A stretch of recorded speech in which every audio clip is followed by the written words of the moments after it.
Comedy చేసిందెవరు? నన్ను comedian అంటారేంటి? Hyper ఆది. తాను చెప్పాలనుకున్న విషయాన్ని సూటిగా సుత్తి లేకుండా చెప్పే ప్రముఖులు చాలా తక్కువ మంది ఉంటారు. అందున సెలబ్రిటీ హోదా ఉన్నవారి మాటలు షార్ప్ గా ఉండవన్న విమర్శ ఉంటుంది. అయితే ఇలాంటి వాటికి భిన్నంగా ఉంటారు హైపర్ ఆది. జబర్దస్త్ ద్వారా తెలుగు ప్రజలకు సుపరిచితులైన హైపర్ ఆది జనసేన అధినేత పవన్ కళ్యాణ్ కు ఎంతలా అభిమానిస్తారో, మరెంతలా ఆదరిస్తారో ప్రత్యేకంగా చెప్పాల్సిన అవసరం లేదు. తాజాగా తెనాలిలో కూటమి అభ్యర్థిగా బరిలో ఉన్న నదెండ్ల మనోహర్ కు మద్దతుగా ప్రచారానికి వచ్చిన ఆయన తన మాటల పవర్ తో అదరగొట్టేశారు. తన ప్రచారంలో భాగంగా ఆయన చేసిన వ్యాఖ్యలు అందరినీ ఆకర్షించడమే కాదు, దానికి సంబంధించిన వీడియోలు ఇప్పుడు వైరల్ గా మారింది.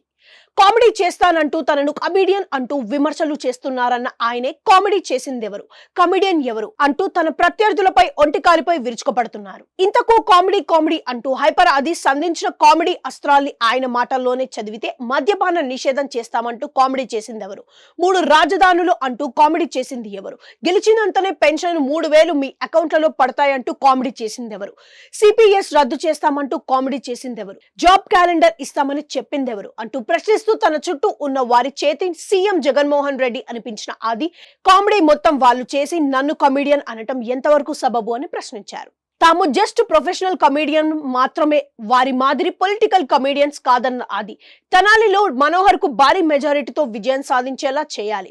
అసెంబ్లీలో స్పీకర్ అన్నంతనే అందరికీ గుర్తుండిపోయేలా ఆ బాధ్యతను నిర్వర్తించాలి మనోహర్.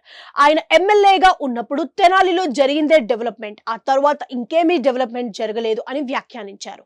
తన పంచ్ డైలాగులతో అదరగొట్టే హైపర్ ఆది ఎన్నికల ప్రచారంలోనూ తనదైన మార్కును ప్రదర్శిస్తూ అందరినీ ఆకట్టుకుంటున్నారన్న మాట వినిపిస్తుంది.